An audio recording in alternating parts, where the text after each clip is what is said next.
Thank you. So this is joint work with Matej Dostal from Technical Czech University in Prague and Jules Hedges from Oxford. So before people wanted to go on Mars, they really wanted to understand compositionality in natural language. And so basically this work goes all the way back to the work of Aristotle, and then later on in the Middle Ages, Occam and Agostino and all the people who worked on modal logic were somehow inspired by analyzing the linguistic theory.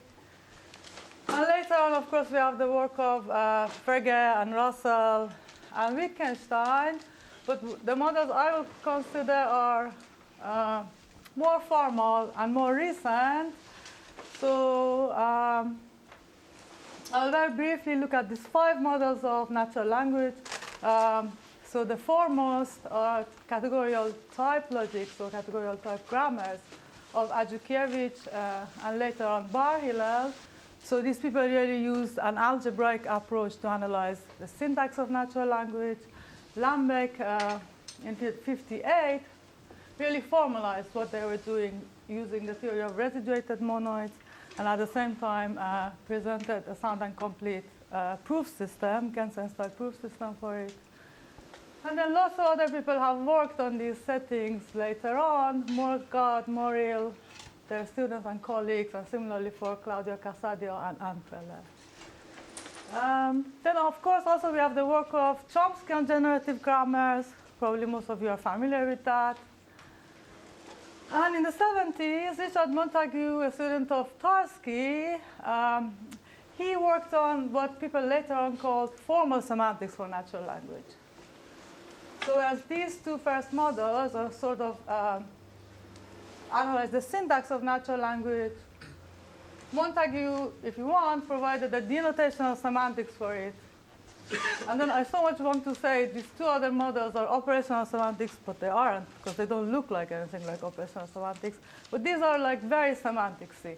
So Zadeh, also in Berkeley, he invented fuzzy logic, but at the same time he also has a few papers on fuzzy logic semantics for natural language.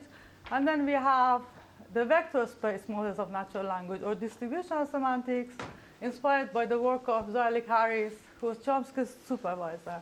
And he PhD in Berkeley, and John Rupert Firth, whose quote you might have come across, who said, "You shall know a word by the company it keeps," from the context in which it often occurs. So there are some relations between these models. For example, right after Ajdukiewicz works, Gaifan and Shamil, his students, they showed how you can go from generative grammars to Ajdukiewicz grammars. Later on, Pentus showed how you can go from generative grammars to Lambeck grammars. This work was built on by Bushkovsky, who showed how you can go from a Lambeck grammar to something which is called a pre-group grammar, which we shall discuss later. And in the 80s, Van Bentham showed how you can go from this kind of typological grammars to formal semantics for your Curry-Howard type isomorphism. But these 2 models, fuzzy semantics and distributional semantics, aren't related to these other models. And my goal today is to bring all of them together. My real goal is something else, which will become clear at the end of the talk, hopefully. But that's how you can see it as well. And the idea is that I'm going to use category theory because, so I have something here to show you. Because, well, there are categorical models of Aristotle's syllogisms by students of Lovier, so I thought we should all use category theory, why not? And so just to give you an idea, because I don't have time to present each of these systems, but just to give you an idea, so this is how a Lambeck proof system will analyze a construct of natural language such as the mathematician whom Casimir talks to. So you basically have, in this case, a natural deduction proof tree. For the case of generative grammars, you have the generation tree of your sentence, Chomsky's famous example here.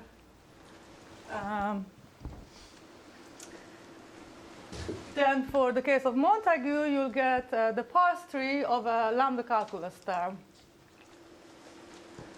So then fuzzy logic semantics is very different. So they consider words, not phrases and sentences.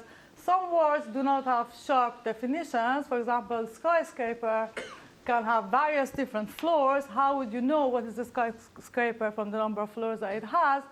Fuzzy logic says, do not worry, let's look at the number of floors that we have observed, and then you can do things with this, like take their minimum, take their maximum, and take their average, and that's how you get to define the vague notion of a skyscraper.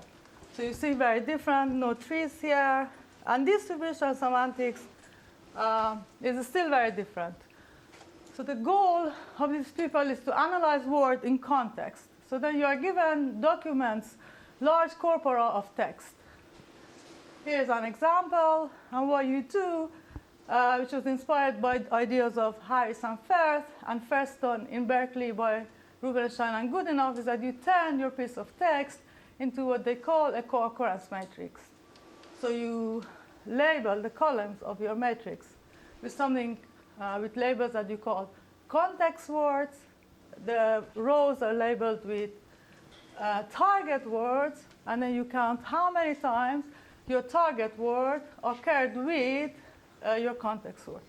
So occurred with means adjacent to, in the same sentence, having a grammatical relation with, or occurring in a window of, for example, 5 words in either side. So people play with the notion of contextuality here. And then it's kind of obvious, once you have this co-occurrence matrix, how to turn it into a vector space. And then the distance between these vectors are good indicators of how often these words occur in the same context, which will give you a notion of semantic similarity. So from this co-occurrence matrix, you can see that moth and butterfly are close to each other, and both of them far from vampire because of the co-occurrence or lack thereof with blood. These numbers are real, by the way. Okay, so, right. So the idea is, how do we relate these models using notions of compositionality and logic? So that's what I'm going to do now. I'm going to use the theory of compact closed categories. So here are some very, very brief definitions. I think Dan will introduce them more precisely later. So a compact closed category is basically your tensor category, where the tensor has a unit. And every object has a left and a right adjoint, which means we've got 2 epsilon morphisms for annihilation of object with its adjoint, and 2 etomorphisms for creation of an object with its adjoint. Now, a symmetric compact closed category admits a notion of a bialgebra over its objects. A bialgebra is a pair of a comonoid and a monoid. So we've got co-associativity and co-unit morphism, and then associativity and unit morphism. And then we have 4 axioms which basically tell you if you need to do something, and there are different ways of doing them, it doesn't really matter in which order you do this. So for example, if I want to create 2 copies of something, I can do twice this morphism, so iota tensor iota, or I can first create 1 copy, 1 iota, and then make it into 2 by using my mu map. So it doesn't matter which you use. I think there are deeper meanings to these axioms, but I don't fully understand what they are. What I understand with these bialgebras is that they're really the ancestors of our logical operators of these days, conjunction and disjunction. Okay, so different bialgebras for conjunction and disjunction, etc. So examples of compact closed categories, I think the most trivial example is the category of sets and relations. It's symmetric, so epsilon and delta collapse to 1 morphism for each instead of 2 for each. Here's your epsilon map, and here's your eta map. really acting in a very simple way. A more interesting example is category of sets and many-valued relations. So here you fix a quantile, and then you define a many-valued relation R from A to be a function that assigns values from this quantile to pairs from A and B. Composition is defined in this very nice way. If I want to compose R and S, so obviously I compose in the normal relational way. I get pairs AC, but what is the value assigned to them? So I look at the value R assigns to AB and multiply it by the value S assigns to BC, and then sum over all such pairs. We have shown, but I think it has been shown before as well, that the category of sets and many-valued relations is compact closed and also self-adjoint. In the same way as rel, so tensor is Cartesian product, singleton set is its unit, and epsilon and eta maps are defined as follows. So epsilon relates A and B to star, with which value, if A is equal to B, you assign the unit of the quantile, the unit of the monoid, and if A is not equal to B, you assign the bottom of your lattice to it. And similarly for the eta map. Okay. One of my favorite examples is what Lambek invented in 1999, which is called the pre-group algebra. This is a partially ordered monoid where every element has a left and a right adjoint, which means we have these 4 inequalities. And you can immediately see why this is a partial order compact closed category. So something else which is a compact closed category and is also very interesting is an arithmetic example also given by Lambek as a model of a pre-group. That is the set of all unbounded monotone functions over integers, where you can define the left or the right adjoint of your function using the minimum and maximum over integers. Okay. So how do these different models relate to each other using compact closed categories and by algebras? So the big picture is like so. I start with a context-free grammar, Chomsky style, translated, and I use Bushkovsky's translation to a residuated monoid, a Lambek grammar, and then take it to a pre-group grammar. And then here is where my syntax lives, basically. And then I will interpret the syntax in a compact closed category, which has bialgebras over its objects, functorially using a strongly monoidal functor. So I'm providing semantics for the syntax. This is algebra of forms using Montague's terminology. And here I've got the algebra of meaning. Now, if I instantiate my compact closed category into sets and relations, that's where my formal semantics lives.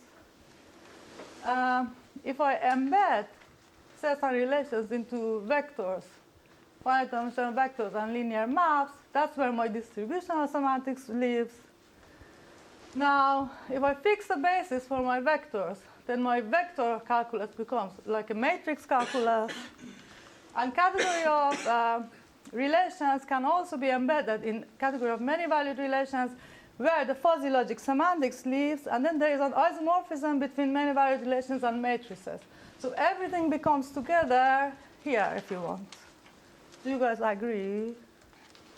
Mehrnoosh, what do you mean by embedding FREL into F-vect? I have some, I'll show you later. So a set goes to vectors where it's spanned by the elements of the set. But it's not a functor. No, these are not functors. That's why I put these funny symbols. I didn't put arrow. So what do you guys think? Is everybody with me so far? Okay, sure. Okay, so a bit more formally. So here's my context-free grammar, terminals and terminals, a designated endpoint S for sentence, a set of rules. These I'll take into a pre-group grammar. So these are the terminals, and these are 2 designated objects. The S is the image of that S, and this beta you take from certain types of terminals.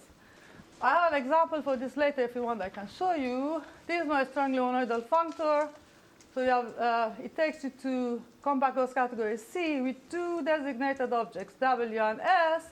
W for beta, S for S. To W and S, we add 3 what I call logical bialgebras each. So we have 6 bialgebras in total. Can you guess why 3 each? So it's for intersection, union, and subtraction. So, okay. Where is compositionality? So compositionality shows up in 2 different places. One is obviously why this functorial passage is strongly monoidal. The image of the functor on the tensor is a tensor of the images of the functor. So that's one way compositionality comes in. But also, linguists work with something which I call the principle of lexical substitution, which in this setting gets the following form. When you want to calculate the meaning of a string of words W1 to Wn, you look at the syntactic structure, in our case, given to us here. So we bring over the syntactic structure from context-free grammar. It becomes an inequality in your pre-group grammar and then a morphism of the category here. So that is this overline bracket alpha. And then you compose that. So that's so that's by composition, composite, with the tensor product. That's also another composition of the categorical meanings of the words within this string. I don't know why do they call this the principle of lexical substitution and not like the principle of compositionality, really. So what do I have next? So let's look at an example. So we start with a context-free grammar, which covers a reasonable fragment of natural language. We can actually do more, but we can do relative pronouns, questions, and many more things, but I don't have time to show. So here is like a sentence which is created by a noun phrase, followed by a verb phrase. A verb phrase is created by a verb, followed by a noun phrase. Here's where the quantifiers come in. A noun phrase is a determiner applied to a noun, where your determiner is basically all your natural language quantifiers. Some, all, most, many, at most, at least. And then you can form more sentences, and also similarly for nouns, noun phrases, verbs, and verb phrases, but I don't have corresponding rules, by putting and or between your sentences, or by negating your sentence.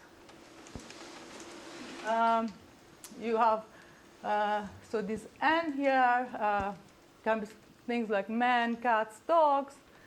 VPs, either created by this rule, or they can be intransitive verbs, sleep and snore.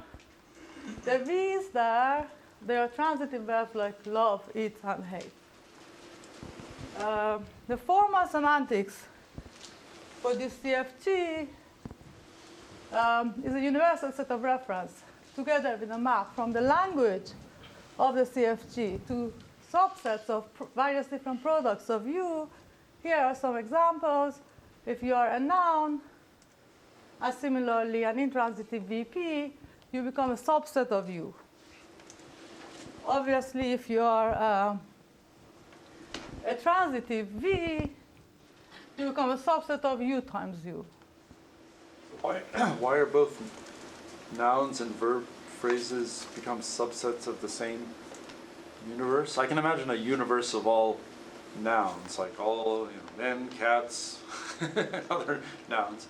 But you're saying that the sleep should also be in there? Yeah, so the semantic of sleep is the set of all things that sleep. For example, say cat 1 sleeps, cat 2 sleeps, person 1 sleeps, person 2 sleeps.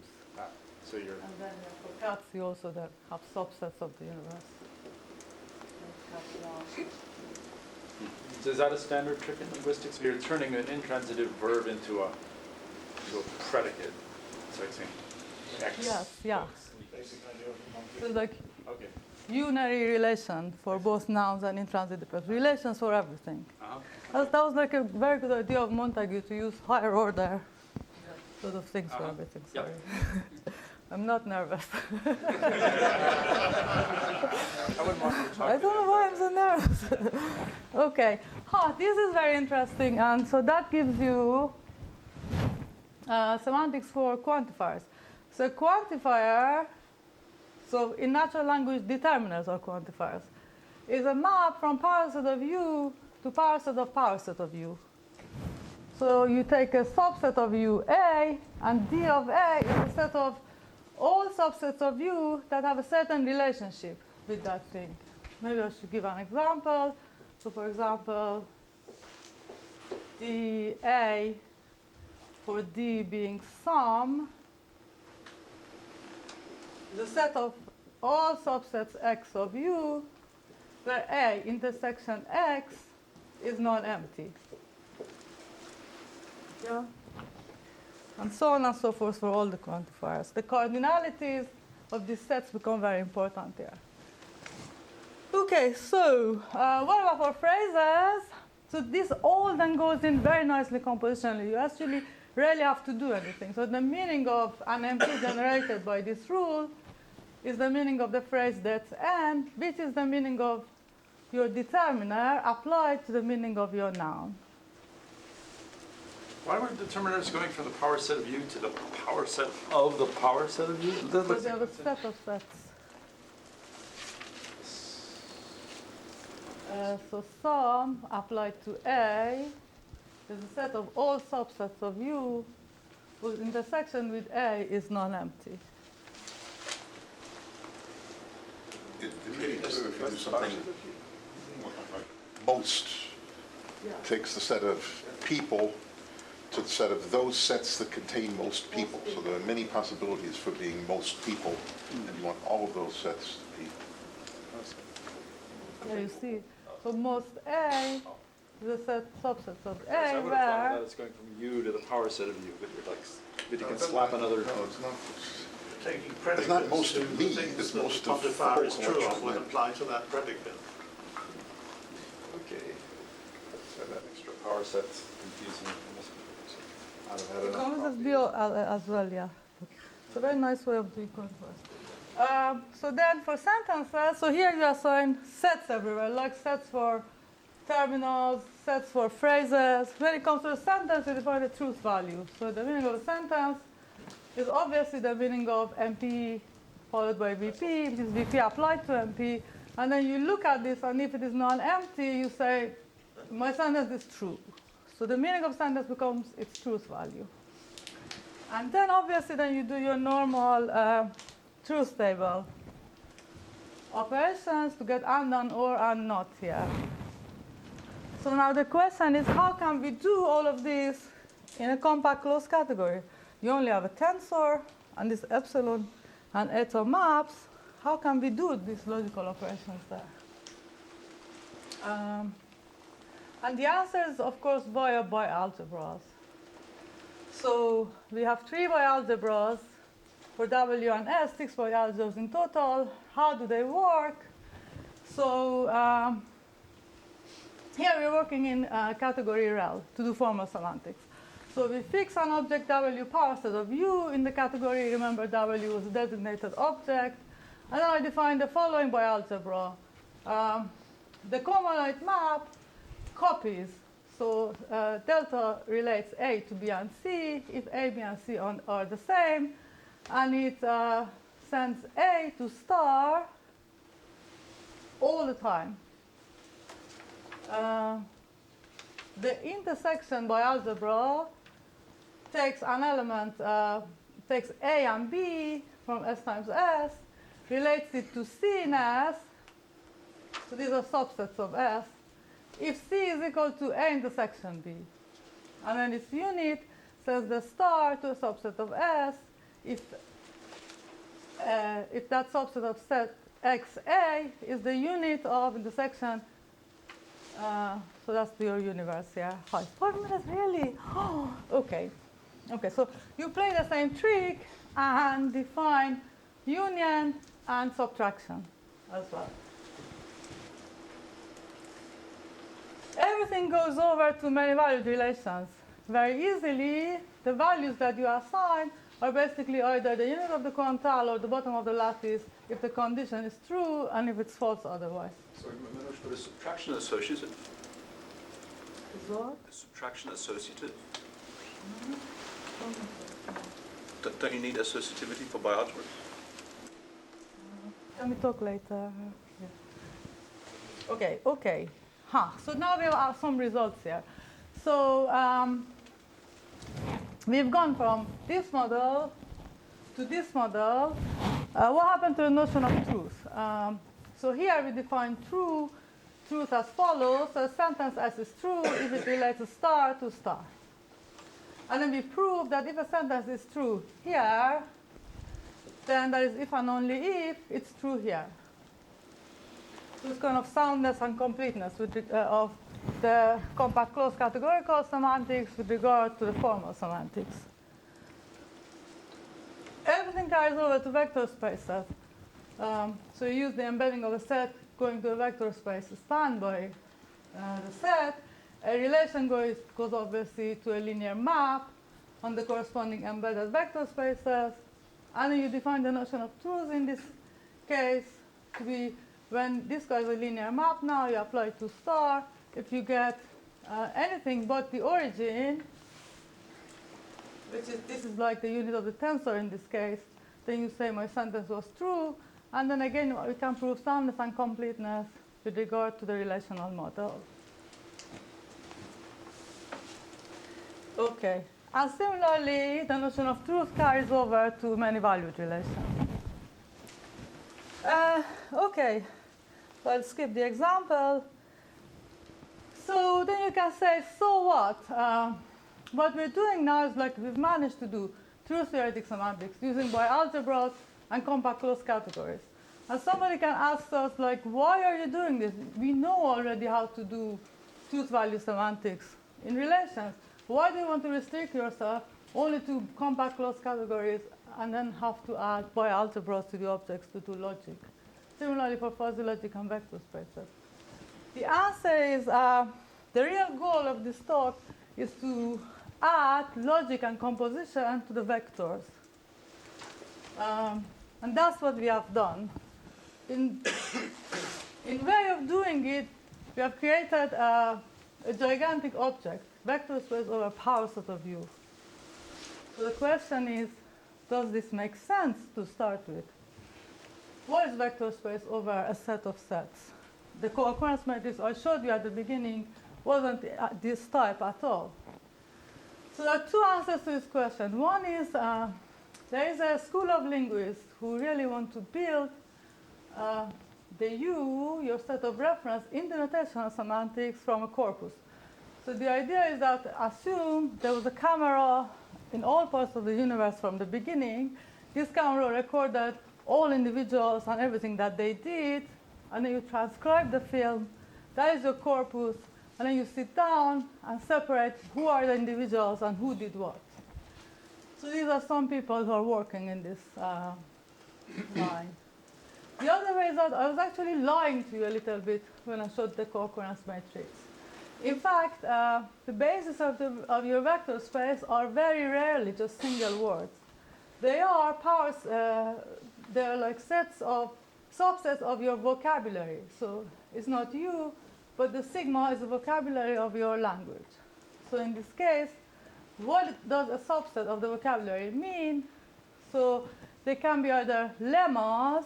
So a lemma kill is a canonical form of all these words. So that's your subset. Or if you start with a highly dimensional vector space, you might do dimensionality reduction, in which case your bases end up to be sets of something called features. So in reality, usually, you're working here, really. So these do make sense, but they're, of course, huge. And then the trick I've been using is to, instead of working in vector spaces, and here, we import the data from the vectors into the fuzzy semantics, and then end up working here is much simpler.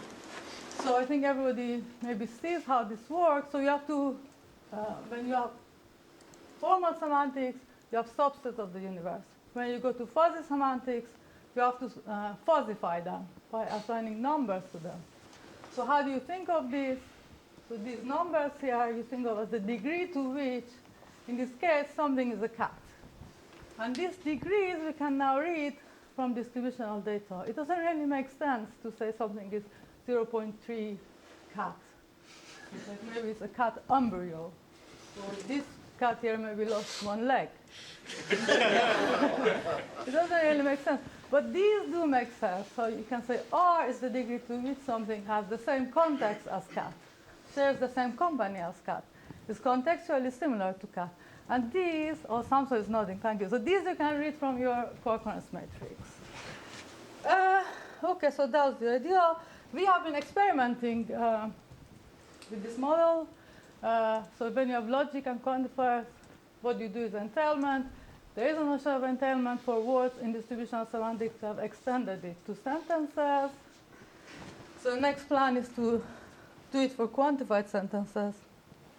And finally, conclusion is that there is a compositional vector model of natural language using compact closed categories, work of many different people, some of them listed here. It doesn't have quantifiers and there's no logic there, so we solved this problem here. And on the way of doing that, we provided a compact closed category called functorial fuzzy semantics for natural language. I have something to say, but thanks for inviting me. And maybe it's nice to end with this quote from Russell.